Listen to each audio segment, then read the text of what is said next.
sa Northdale. Ito ang pinaka-ano, model house. Mula rito, nandito lang siya.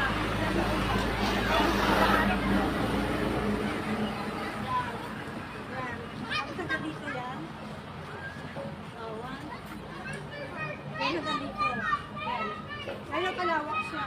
Pinaka-model house. Ano to ha?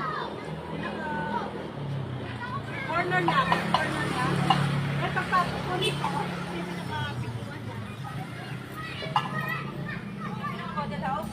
Kung mapapasin mo, ang ganda ng aking floor. Pero hindi siya naka-tiles ha. Kasi model house dito. Pero ito yung pinaka-magiging ano mo, living room. Ito ang kitchen. Dining. Eh, pwede mo palagay siya ng ganitong lagayan. Stante, yan.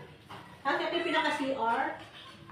Kung mapapansin mo sa CR, eh, okay naman siya. Yan po, CR yan. Yan.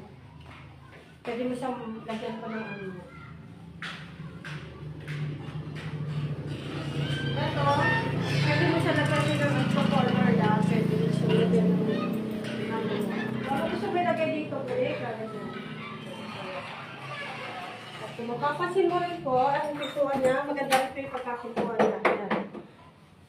At dito rin po, malawak ang pinaka-ano mo, kusina. Ito po, mula rito, hanggang dito. Sa'yo rin po ito, kasi ano tayo corner lot. So sa'yo dito, pati sa taas dyan. Pwede mo palagyan ng taas, pwede mo palagyan ng ka-slab sa taas, para pwede pang kwarto. Yan. Yan po yung ano nyo, pinaka-pesto mo na dyan. Yan siya. Yan.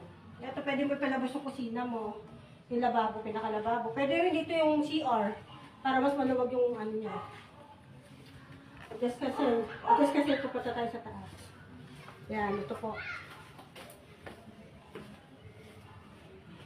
Pagdating naman po dito sa taas, kung mapapansin mo, yung pinaka-hagdanan niya is okay naman. Pero kayo na rin po magpapagawa niyan.